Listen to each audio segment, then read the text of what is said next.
So the key points that I really want you guys to be paying attention to as we're reading through 8 and 9 is I want you to pay attention to how characters change and how their attitudes evolve through these chapters. Remember, this is a coming of age tale, and so what we're seeing is we are seeing Scout to some degree grow up, and the nature of her growing up is a lot of the tension that we're seeing throughout this book. We have this disease in Maycomb of prejudice and racism and bigotry and this sense of, well, this is just the way it's always been.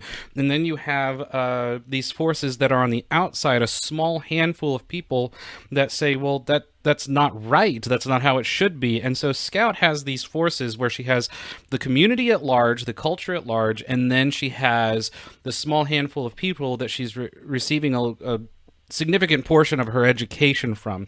It's fairly clear from the first 3 chapters of the book, she's not receiving, is she?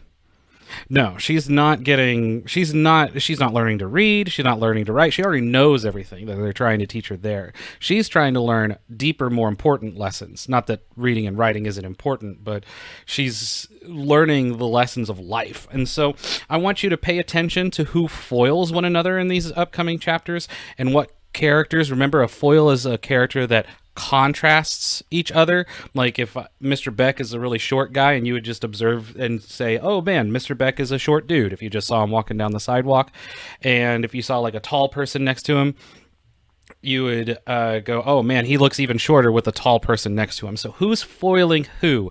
Who is progressive, or who is traditional, who is ignorant, or who is willing to learn, who is foolish and who is wise, who is fair and who is unfair. Those are the things I want you guys to be paying attention to. And I want you to finally say 2 more things. What is Scout specifically learning through these chapters, and what guidance is she receiving from Atticus in particular? He has already given her some good advice. He's given her quite a bit of good advice, just as far as getting along with Calpurnia, getting along with her teacher at the school. He's really kind of got this thing to where he says, hey, why don't you try putting yourself in their position and begin to understand where they're coming from?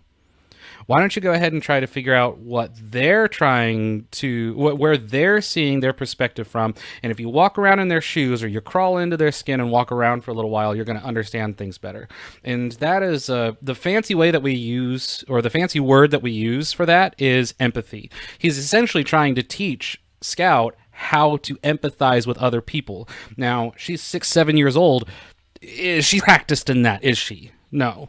So is she empathizing with Boo Radley?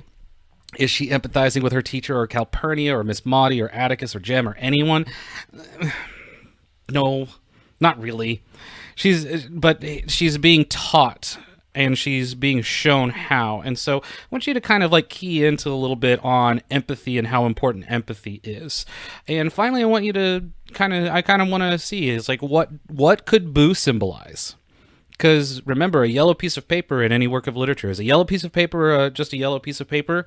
No, it's always going to symbolize something more, right? So Boo is not just a character; he symbolizes something more. Okay, we're gonna get to a dog here in a little bit. That dog is not just a dog; it symbolizes something, and that's in chapter 10, I think, or so. Even the house that we're going to encounter, Miss Maudie's house, this is going to symbolize something. And so I want you to kind of like be keying into some of the symbolism here, even though we haven't gotten to the main crux of a lot of the symbols. We're kind of beginning to get to the periphery of those. And